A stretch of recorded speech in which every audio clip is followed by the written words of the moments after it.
Hi everyone, Jos here.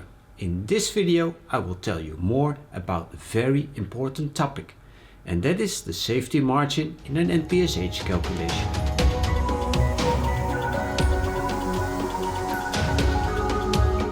I will tell you more about the following subjects: definition, why important, and how to determine your safety margin. But first I will start with the definition.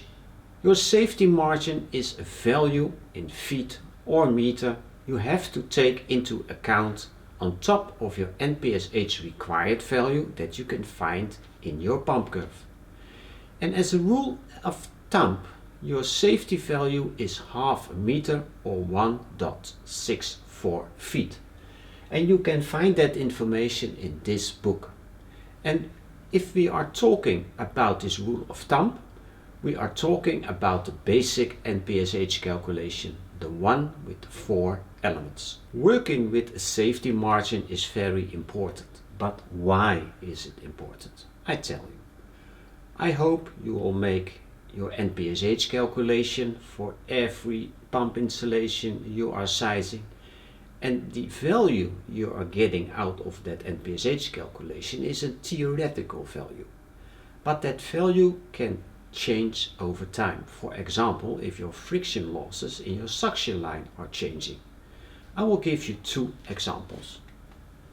If you are working with a filter in your suction line, your filter can be partially plugged, so your friction losses are going up.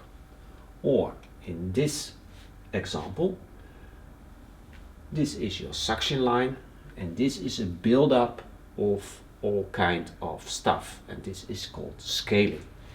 Also in this case your friction losses are going up. If you want to learn more about scaling, we have a video about scaling, and that is available on our YouTube channel. It is important that you know how to determine your safety margin. Normally you will work with the values I mentioned before when I talked about the rule of thumb, half a meter or 1.64 feet. But there is additional information available in a lot of pump curves.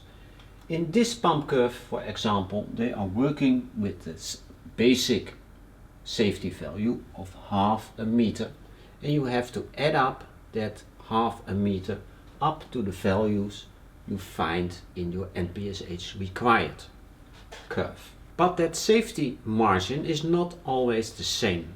I have an example in another pump curve. In this pump curve you see a little box here, and I will enlarge it a little bit.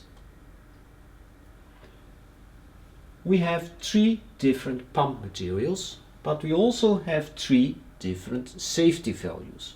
For the first one, the gray cast iron, you have to add up 3.2 meters.